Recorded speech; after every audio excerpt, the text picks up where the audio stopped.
Assalamualaikum warahmatullahi wabarakatuh. Alhamdulillahirrabbilalamin. Adik-adik mahasiswa, kita bisa ketemu pada perkuliahan semester 2. Adik-adik, saya perkenalkan dulu, nama saya adalah Bapak Samsudin.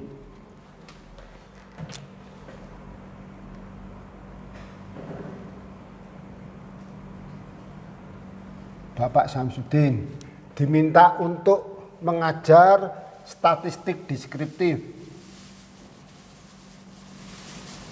atau statistik 1.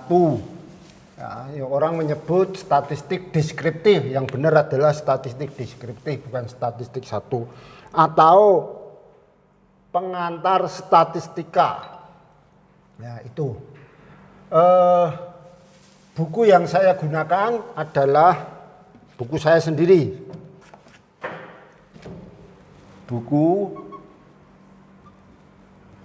yang saya gunakan adalah pengantar statistika.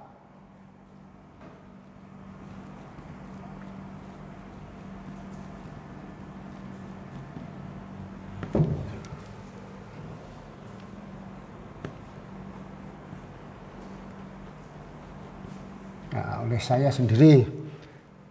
Kalau saudara, saya minta semuanya punya. Apakah saudara mau pinjam kakak kelas saudara atau mau pinjam siapapun silahkan. Tapi yang penting adalah punya. Kalau saudara mau beli, ya pesan dulu ke Pak Min. Ya, ke Pak Min. Ini di TU FEB, TU Manajemen. Datang ke TU Manajemen, cari Pak Min. Pak, saya mau pesan buku karena nggak ada bukunya. Kalau pesan baru beliau mau cetak. Ini adalah buku yang saya gunakan. Pak, kalau buku yang lain boleh. Cuman kadang-kadang saya buat kerjakan soal nomor sekian di buku ini gitu loh. Jadi kalau tambah buku yang lain silahkan Anda tambah referensi. Ya, ini. Lantas sistem penilaian saya, ya, pertama persensi, jelas itu persensi minimal 75% dari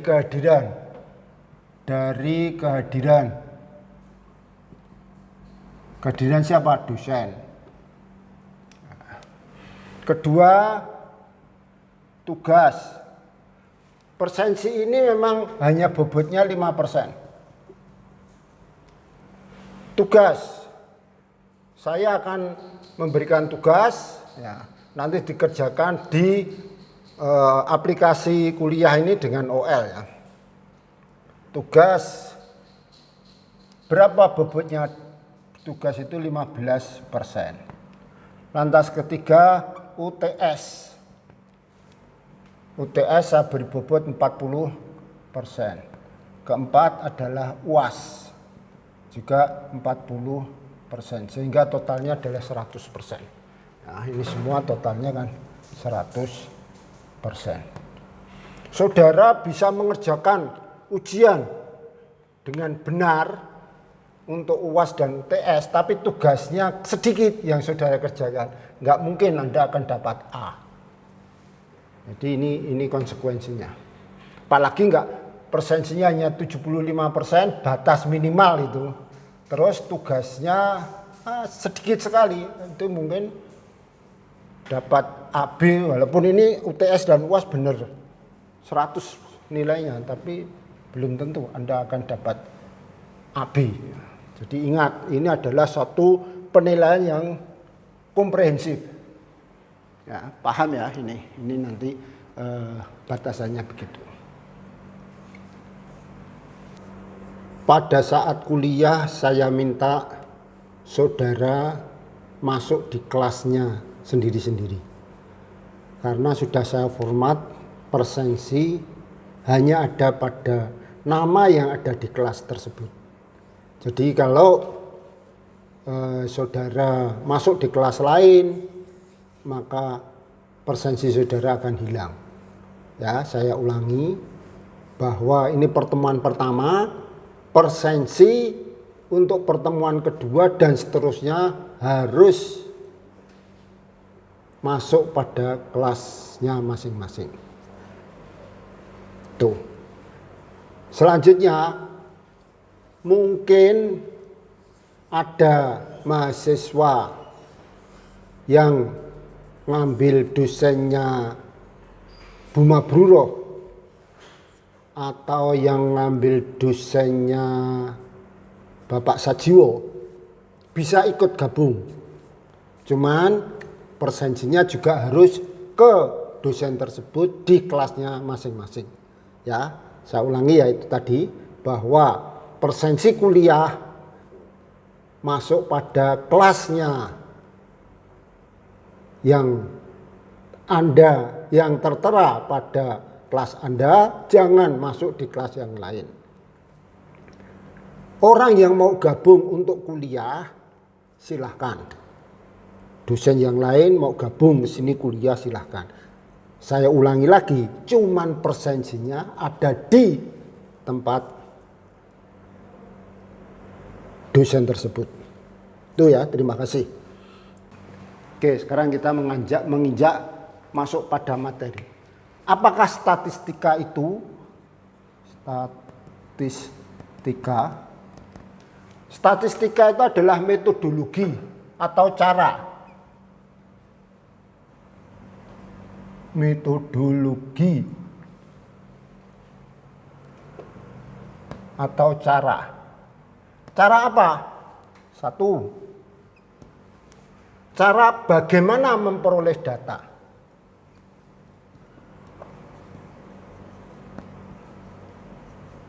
Collecting data.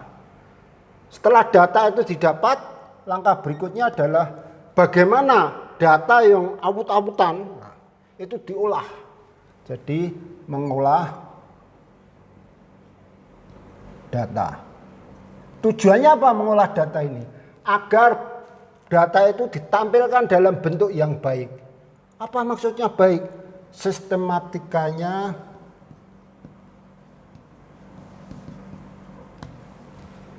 jelas. Jadi dalam bentuk yang baik itu maksudnya sistematikanya jelas. Sehingga orang yang menganalisis itu akan sama persepsinya. Yang ketiga adalah analisis. Analisis data. Analisis data ini ada dua. Satu adalah deskriptif. Seperti yang kita pelajari semester ini. Deskriptif. Apa tuh statistik deskriptif itu? Mengukur data yang telah didapat. Jadi data itu kita ukur, kita hitung berapa aritmetik mean-nya, berapa dispersinya, dan seterusnya, dan seterusnya. Yang kedua adalah analisis data induktif atau inferensial. Ini sudah membuat prediksi-prediksi. Membuat prediksi, uji, hipotesis, dan lain-lain. Ini akan kita bicarakan pada semester yang akan datang. Ini adalah pengertian dari statistik itu. Ya, yang keempat adalah membuat kesimpulan.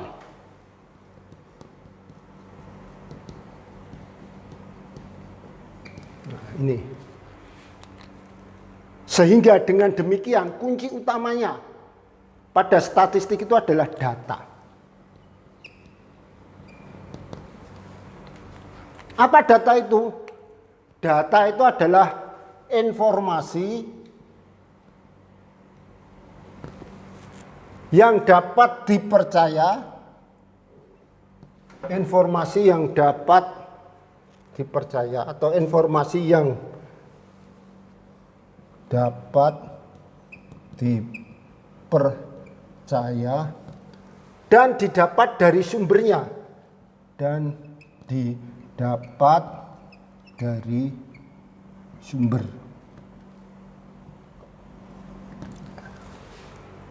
Tentang siapa yang membawa informasi itu siapapun boleh, asal yang membawa informasi itu dia dapat dari sumbernya, sehingga data itu bisa dipercaya, informasi itu bisa dipercaya. Ini adalah pengertian definisi dari data. Bentuk data. Bentuk data itu ada data kualitatif. Data kualitatif itu wujudnya keterangan, kategori. Jadi misalkan mahasiswa Fakultas Ekonomi semester 2 itu adalah mahasiswa anaknya orang kaya. Keterangan kategorinya termasuk orang kaya. Mahasiswa yang ikut mata kuliah statistik Pak Samsudin adalah mahasiswi yang cantik-cantik. Itu keterangan kualitatif. Yang kedua adalah kuantitatif. Kuantitatif itu harus bisa diwujudkan dalam angka. Jadi ini adalah numerik. Jadi kalau kualitatif tadi mahasiswi yang ikut kuliah Pak Samsudin adalah mahasiswi yang cantik-cantik. Nggak bisa dianalisis dengan statistik. Itu harus diangkakan. Yang namanya cantik itu bagaimana? Oh, yang namanya cantik adalah bila mahasiswi tersebut hidungnya 10 cm. Nah, itu kriteria cantik. Bila matanya mentolo itu apa? Bulat ya, dan seterusnya. Ya. Itu adalah bentuk dari data. Apakah data itu kualitatif ataukah kuantitatif? Lantas data itu didapat dari mana? Kita bicara tentang sumber. Sumber data. Sumber data itu bisa dari internal data. Data internal adalah data yang didapat dari suatu institusi dan digunakan untuk kepentingan institusi tersebut. Itu adalah data internal. Jadi kalau perusahaan, apa data internalnya? Misalkan laporan keuangan, neraca, rugi laba, cash flow, dan sebagainya. Itu adalah data internal. Data yang didapat dari suatu perusahaan untuk kepentingan perusahaan tersebut. Misalkan untuk kepentingan pinjam utang, pinjam dana di bank. Untuk kepentingan misalkan menjual saham, itu adalah data internal. Sedangkan sumber yang lain bisa juga data eksternal. Data yang didapat dari luar institusi tapi digunakan untuk kepentingan institusi tersebut. Itu adalah data eksternal. Biasanya kalau saudara besok dalam membuat skripsi atau penelitian yang lain, dua-duanya ini diperlukan. Contoh, suatu perusahaan data internalnya, neracanya bagus. Artinya apa? Kaya dia. Tapi income statement-nya, rugi labanya kurang bagus. Penjualannya sangat rendah. Maka kebijakan perusahaan harus melakukan ekspansi pasar. Harus melakukan pengembangan pasar. Nah, dalam mengembangkan pasar itu kita butuh data eksternal. Ekspansi pasar itu butuh data eksternal. Data tentang apa yang ada di pasar sasaran, daerah sasaran itu. Berapa pendapatan? Berapa jumlah populasinya? berapa atau bagaimana struktur umurnya. Misalkan kita mau buka usaha di depan kampus Fakultas Ekonomi, kita harus tahu situasi lingkungan di situ. Itu adalah sumber data. Terus cara mendapatkannya.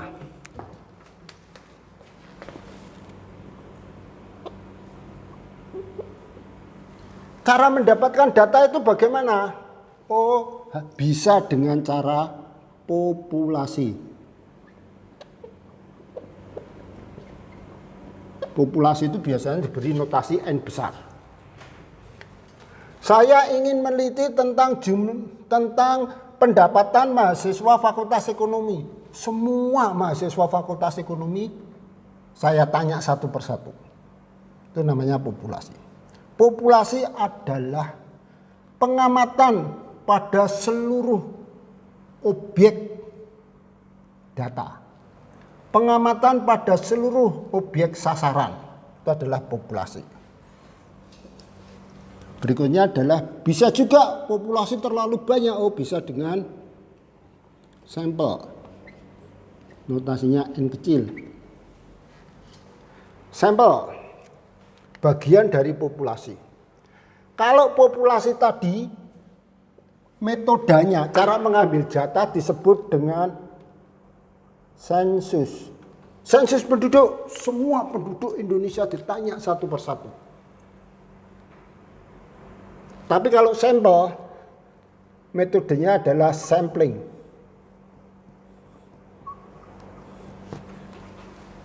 Metodenya adalah sampling. Jadi besok kalau saudara buat skripsi, misalkan tentang saudara menginginkan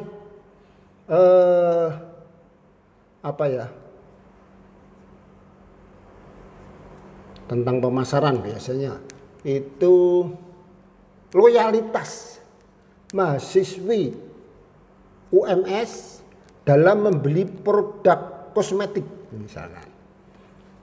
Kalau dengan populasi berarti seluruh mahasiswa UMS, saudara tanya satu persatu, seluruh mahasiswi karena kosmetik. Tapi kalau dengan sampel sebagian dari mahasiswa UMS tadi, sebagian dari mahasiswi UMS tadi, bisa itu dengan cara sampel. Sampelnya apa? Besok kita dibicarakan di metodologi riset. Ini adalah gambaran umumnya dulu. Mengapa sampel dilakukan? Nah, alasan.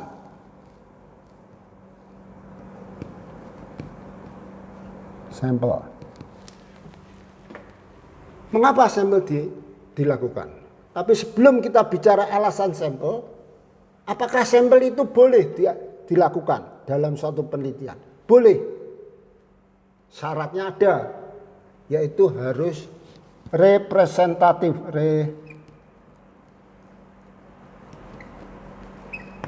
Sampel itu harus representatif. Apa maksudnya? Harus bisa mewujudkan atau harus bisa sama dengan populasinya. Karakter sampel harus sama dengan populasinya. Jadi kalau mahasiswa UMS, itu karakternya kan saudara tahu. Misalkan kuliah ada yang naik mobil, ada yang naik motor, ada yang jalan kaki, ada yang naik taksi dan sebagainya. Sampelnya harus menggambarkan itu, yang diambil harus itu. Tidak bisa kita hanya mengambil sampel yang naik mobil saja. Enggak bisa. Nah, jadi harus representatif, karakter yang ada itu harus diambil. Nah, sekarang alasannya mengapa sampel dilakukan? Satu, infinity population.